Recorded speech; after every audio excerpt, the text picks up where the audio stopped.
Cornerstone Youth, welcome back. We're so glad that you are joining us today as we dive into deeper on the topic of anger. Aaron was able to give us a message last night, and we really worked through a lot in the WAR acronym on how to fight anger. But obviously, we want to look at it more deeply, and we want to hear from you. So, first and foremost, if you had 5 more minutes, if we gave you 5 more minutes last night, what would have you wanted to communicate to our students?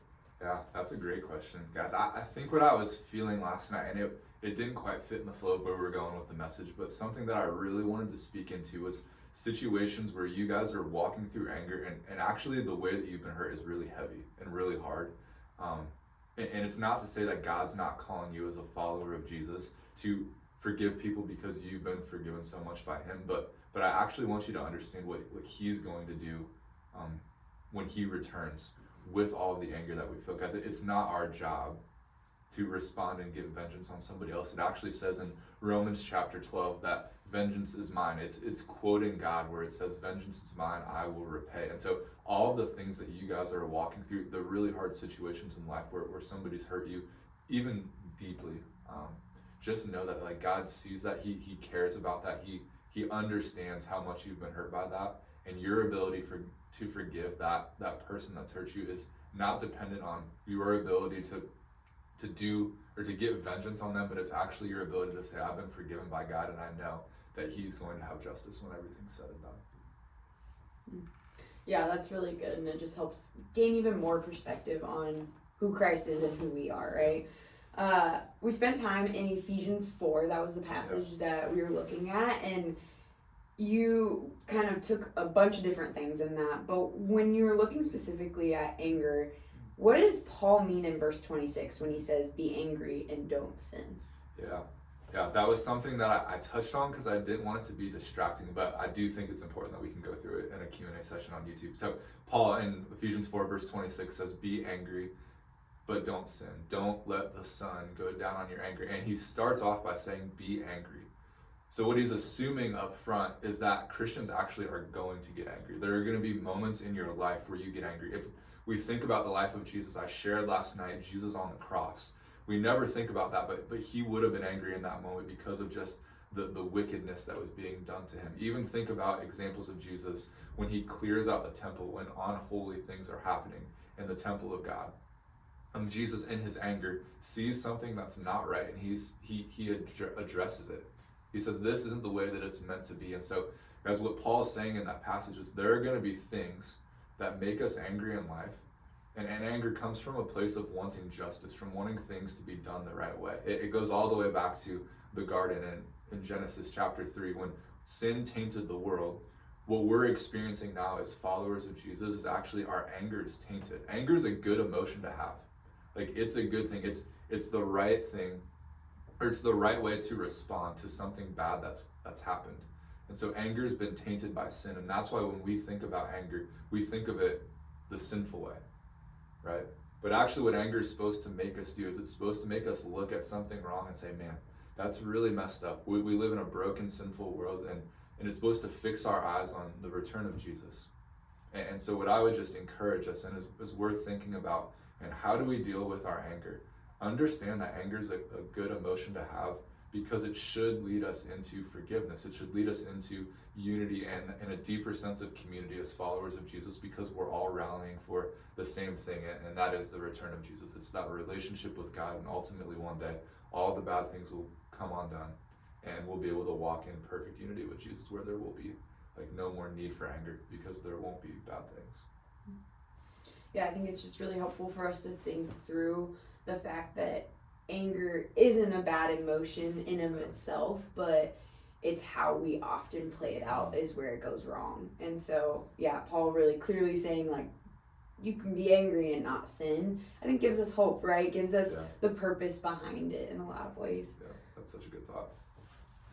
Your main point last night was that forgiven people forgive people. Yeah. I just think of so many of you as students probably shared in your groups last night the difficulty that you have of having people in your life that you're still really angry with. How are they supposed to forgive those people? Yeah, I think the first thing that we have to do is just exactly kind of where we were going last night, and it's understanding how much we've been forgiven, right? God's forgiven us so much on the cross. And even at times, it goes back into the desire to seek vengeance that people naturally have when we get angry towards somebody else. But we have to understand it's not our job to seek vengeance. It's God's job.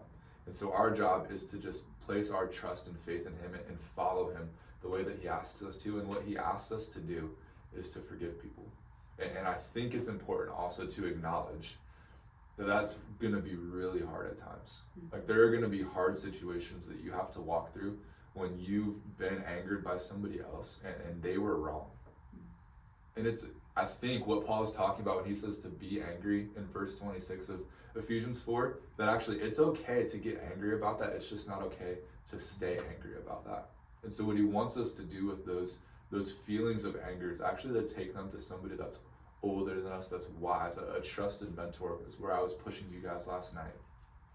And to just confess that sin and ask them to help shepherd you through that so that you can grow and be more like Jesus. I know Jesus, when he's talking about what it looks like for us to follow him, he says you need to deny yourself, pick up your cross, and follow me. And so this is one of those situations where we want to respond in vengeance. We want to stay angry at somebody and cut them off from our lives, but actually what Jesus is calling us to is something so much better, and it's this unity that we can have in community with other believers. And so we're called to be angry but not sin. And remember the WAR acronym. That happens through walking in the light, asking the why are we getting mad, and then replacing that lie with the truth. What do we need to believe about the gospel that's true for us, so that we can then forgive somebody else? Yeah, that's really, really good. And honestly, when it all boils down to it, is that like God says that vengeance is his. Yeah. And that should comfort us in so many ways, and also like help us to remove our hand from like reaching for the vengeance, right? It's like, it's his, it's not mine to take. And so yeah, moving towards forgiveness is going to be the better place to go for that freedom, for that peace, for that comfort.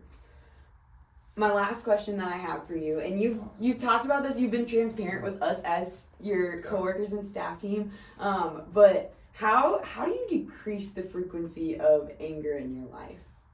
This is a really good question. We actually had this question asked in my small group last night, and I heard from a couple other leaders that this was a question that got floated around too. And so, man, I was really trying to think as we were prepping for this, like, what would I say to students to encourage you, just a way to decrease the frequency of anger that you experience on a day-to-day basis or a week-to-week basis. And I think the first thing, one, is less of like a practical step and just something to acknowledge. And it's that you will decrease the frequency in anger as you follow Jesus if you're intentional about thinking about what he's done for you on the cross and understanding that responding in anger is not the right way to live in relationship with other people. And so what that boils down to is just going to take time for some of you. Simeon said it in his benediction last night. The way that you deal with anger, it might not seem like a drastic change in a year, but in 5 years or 10 years, you're going to see a significant difference in your life. And that's something that I can experience. So the story that I shared last night was this thing that has happened in my family called the Aljets temper, and I saw that a lot, guys. I love sports. I love playing sports. I know a lot of you guys love playing sports and doing those things, and I even had some of you tell me, man, I get so angry when I play sports. What should I do? Like, am I supposed to talk trash to somebody else? Am I supposed to push somebody down when they're trying to get up, because it's all about toughness and competitiveness?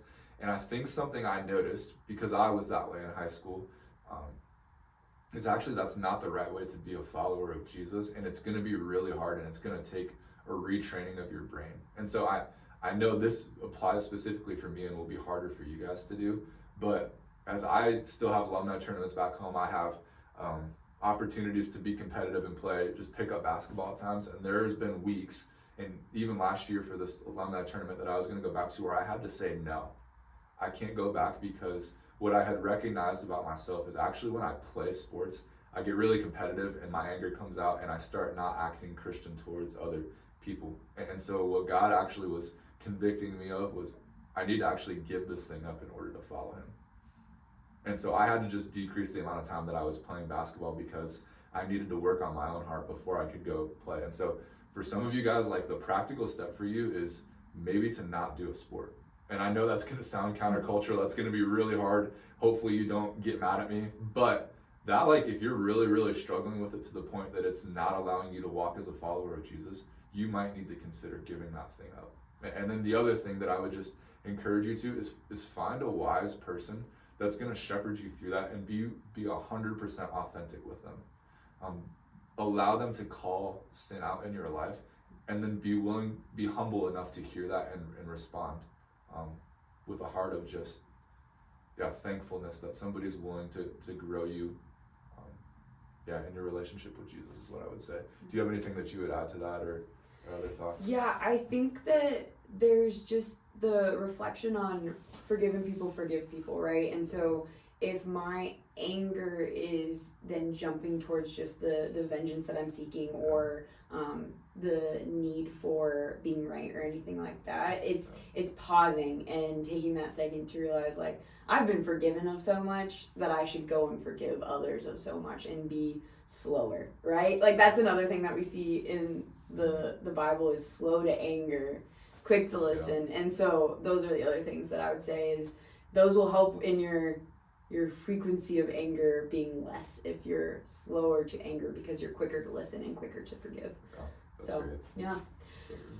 Well, students, we have appreciated you guys checking out these Q&A videos. We are so grateful that this series was something that was really impactful for so many of you, and so we hope that you guys will continue to come back to these and be able to check them out. But we hope you have a great rest of your week. We'll see you next Wednesday. See you guys.